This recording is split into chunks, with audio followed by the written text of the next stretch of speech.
She told me I'd never do better than her, mocked me for even thinking about leaving, and believed she was untouchable, until I whispered that I already found someone worthy, walked out to my car, and left her screaming on the driveway as her world fell apart. That I used to think love was supposed to feel safe. Predictable, even. The kind of thing where you wake up, glance at the person next to you, and feel a quiet warmth settle in your chest. With Emily, my fiancée, that feeling had slowly been replaced by a constant itch of anxiety. On the outside, we looked picture perfect. A couple engaged after 4 years together, planning a summer wedding in a vineyard outside the city. We had glossy engagement photos hanging in our hallway and a Pinterest board filled with white flowers and rustic centerpieces. Friends called us relationship goals, and my parents constantly reminded me how lucky I was to have found her. But the truth behind those photos was far less romantic. Emily was beautiful, charming, and knew exactly how to perform for an audience. Yet behind closed doors, she had a sharp tongue that left scars I pretended didn't exist. Whenever she didn't get her way, insults rolled off her lips like second nature. "You're weak," she'd sneer when I hesitated to argue. "Do you even know how to make decisions?" I told myself it was stress, that wedding planning brought out the worst in people. But deep down, I knew this wasn't new. Emily thrived on control, and I had become her favorite project. The breaking point came on an ordinary Saturday evening. We were at her parents' house, finalizing the guest list. Emily scrolled through her phone while I sat at the table with her mom, discussing catering options. Without warning, she slammed her phone down and snapped at me. "You're useless, you know that? You'll never find someone better than me." Her voice cut through the room like glass shattering on tile. Her parents froze, pretending not to hear, but I felt the heat rise in my chest. Normally, I would have stayed quiet, swallowed my pride, and waited until she cooled off. That's what I always did. But something inside me finally broke. I leaned closer, lowering my voice so only she could hear. I already did. Her eyes widened, searching my face for a hint of sarcasm, some sign that I was bluffing. But I wasn't. For weeks, I had been spending time with someone else, someone who reminded me of what love could feel like when it wasn't poisoned with power games. Her name was Claire, and she wasn't a secret affair I'd stumbled into recklessly. She was a close friend from grad school who had reappeared in my life when I least expected it. Our connection had grown slowly, carefully, built on conversations about books, career struggles, and late-night drives when I needed air. Nothing physical had happened until I admitted the truth to myself. I wasn't in love with Emily anymore. That night, after yet another fight with Emily over my lack of ambition, I sat in my car outside a coffee shop and confessed everything to Claire. Her response wasn't judgment. It was quiet, steady understanding. "You don't need to live like this," she'd said. And for the first time in years, I believed it. So when I whispered those 4 words to Emily, I already did. I wasn't bluffing. I was setting myself free. Emily shot up from her chair, her face red with rage. "What the hell are you talking about?" she hissed. But I didn't answer. Instead, I stood, walked out of the house, and stepped into the cool night air. My hands were trembling, my heart racing, but I felt a strange calm settle over me.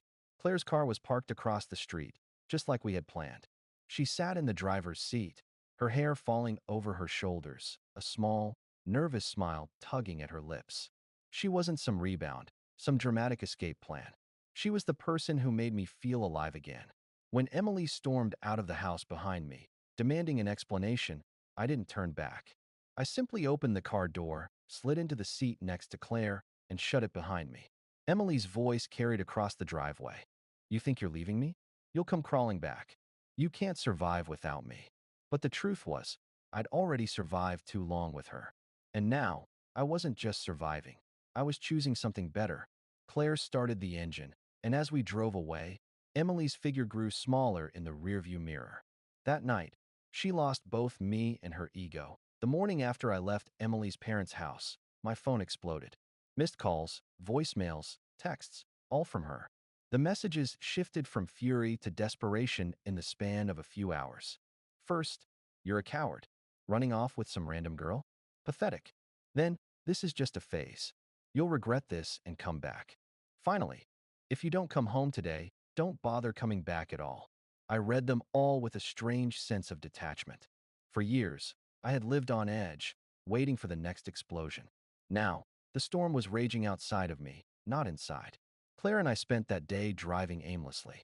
We stopped at a diner off the highway, the kind with sticky tables and waitresses who called you Han. Over coffee, I realized how different everything felt. The world seemed quieter without Emily's voice filling every silence with criticism. "You don't have to explain anything to me," Claire said, stirring her tea. "I know this isn't easy." I nodded, grateful for her patience. She never pushed, never demanded. She simply offered space for me to breathe, and that was something I hadn't felt in years. But the reality of what I'd done settled heavy on my chest. I hadn't just walked away from Emily. I had detonated the life we'd built together. The apartment lease was under my name. The wedding deposits were paid from my account. And my family, they adored her. By the end of the week, my fears proved true. My mom called, her tone sharp. "What is this nonsense I'm hearing from Emily? You left her? For someone else? After all the money we've spent on this wedding?" I tried to explain, but she didn't want to listen. Emily had already spun the story, painting herself as the blindsided victim of my selfish betrayal. According to her, I had abandoned her without warning, running into the arms of another woman like some cliché villain. It stung, not because her words were true, but because I knew people would believe her. Emily had always been good at performing innocence. Meanwhile, Emily escalated. She showed up at my apartment uninvited, pounding on the door until the neighbors threatened to call the police. She spammed Claire's social media, sending anonymous messages about how I was a liar and cheater. Claire handled it with grace, but I could see the toll it was taking. "She's not going to let go easily, is she?" Claire asked one night as we sat on the couch, her hand tucked into mine. "No," I admitted. "But neither am I." It wasn't just about escaping Emily.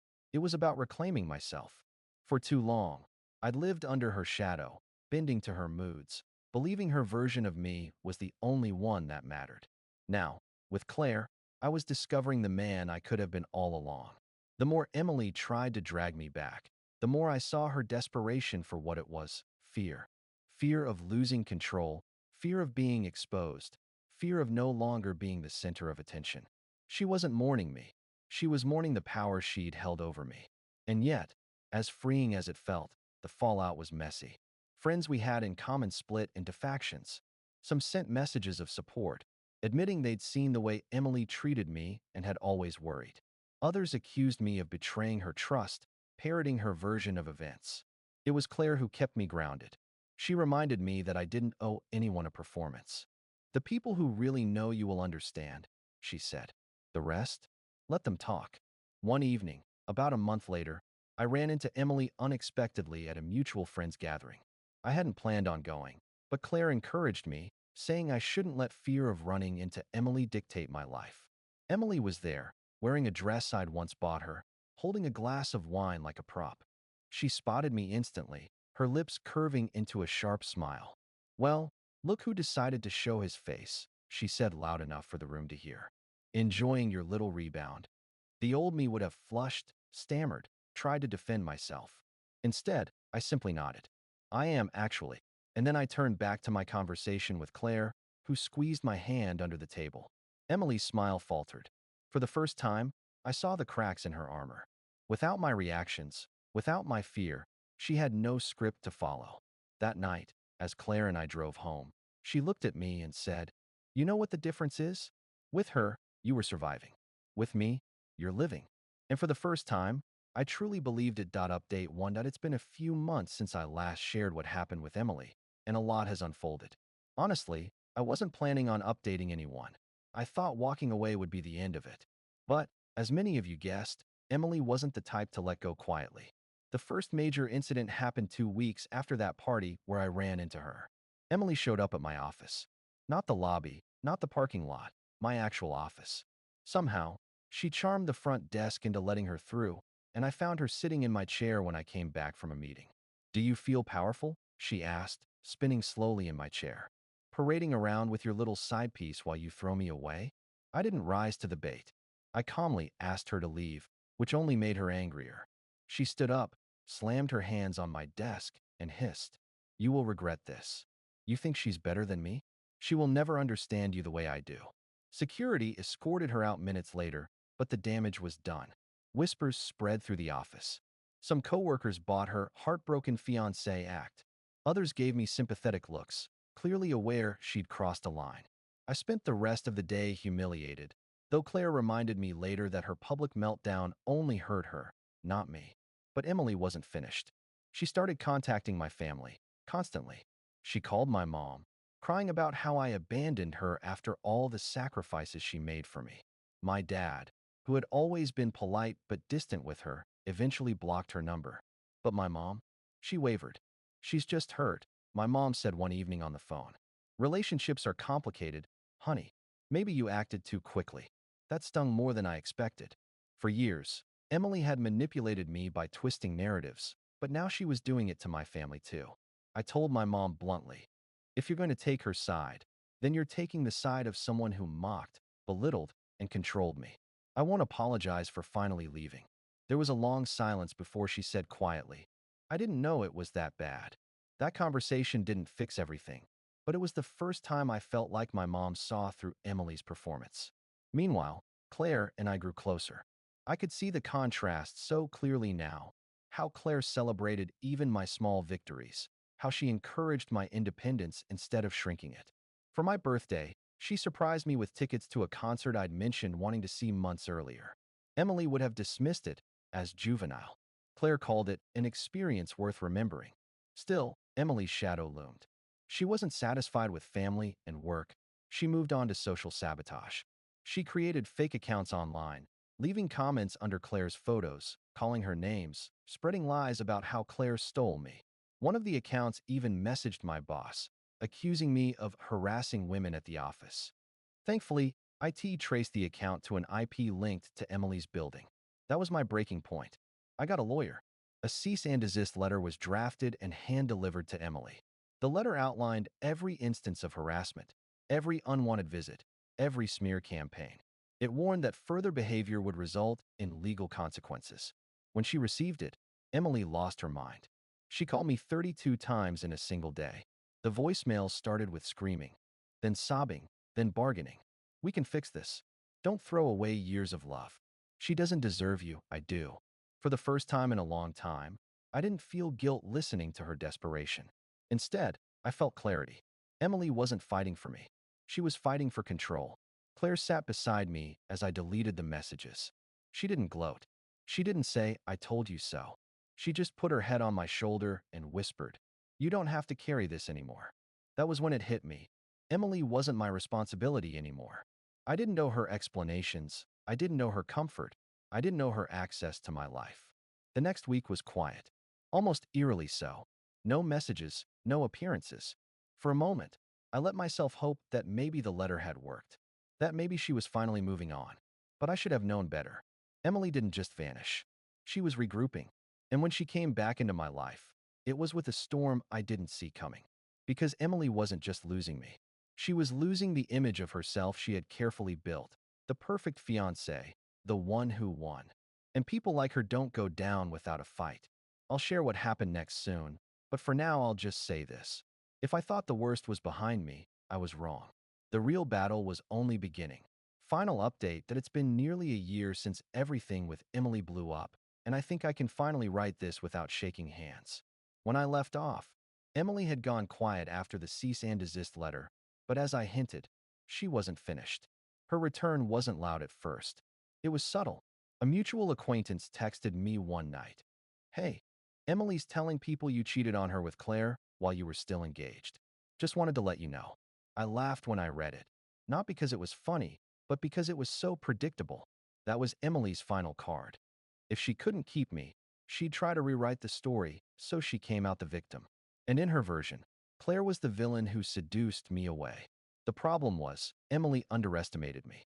By that point, I'd saved every message, every voicemail, every screenshot. I had a digital paper trail that showed exactly when Claire and I started seeing each other after the engagement ended. I didn't need to defend myself in the group chats Emily poisoned. I simply posted one screenshot, a time-stamped message from Emily, screaming at me weeks after I'd already left. I didn't even add commentary. That silence did more damage to her story than any explanation ever could. Still, Emily escalated. The storm I mentioned before came in the form of her delivery guy. Yes, the same man she once begged for an open marriage over. Turns out, she'd circled back to him, except now he wasn't just a fling. He thought they were serious. When he discovered she was simultaneously stalking me, he reached out. "Man, I don't know what she's told you," he said over the phone, voice tight with exhaustion, "but she's been using both of us. I thought you should know before I lose my mind." It was surreal, hearing the guy I once pictured as my replacement sound just as broken and manipulated as I had been. We weren't rivals. We were survivors of the same storm. Together, we documented everything. His texts with her, her erratic behavior, her attempts to pit us against each other. When we compared timelines, it was almost laughable. She'd been promising him a future while begging me to come back. It wasn't love. It was chaos management. Eventually, the delivery guy cut her off too. That's when Emily really cracked. She showed up at my apartment at 2 a.m., pounding on the door, screaming my name. Claire was asleep next to me, and I'll never forget the way she bolted upright, eyes wide with fear. I didn't open the door. I called the police. When the officers arrived, Emily collapsed into a sobbing heap on the hallway floor. "He abandoned me. He owes me," she wailed, clutching at the hem of one officer's pants like a child. The image of her, mascara smeared, barefoot, incoherent, burned into my brain that night. It was pathetic. It was heartbreaking. And it was final. The restraining order was granted 2 days later. Since then, Emily has faded from my life. Occasionally, I hear whispers that she moved to another city, that she's dating again, that she's telling a new version of our story to people who don't know better. But it doesn't matter anymore. Not to me. Because here's the truth I've come to accept. Walking away wasn't about proving her wrong or proving myself right. It wasn't about winning some imaginary competition of love and ego. It was about reclaiming the pieces of myself she had ground down over years of manipulation. Claire and I are still together. Stronger than ever, actually. We talk about marriage sometimes, but there's no rush. What I've learned is that love doesn't need a grand performance to validate it. Love shows up quietly. It brings soup when you're sick, remembers your favorite songs, sits next to you in silence when words are too heavy. As for Emily, I don't hate her. I don't even wish her ill. I see her now as someone deeply insecure, someone who clung to control because the alternative, facing herself, was too terrifying. That doesn't excuse what she did, but it explains why her love felt more like a cage than a home. If you take anything from this story, let it be this.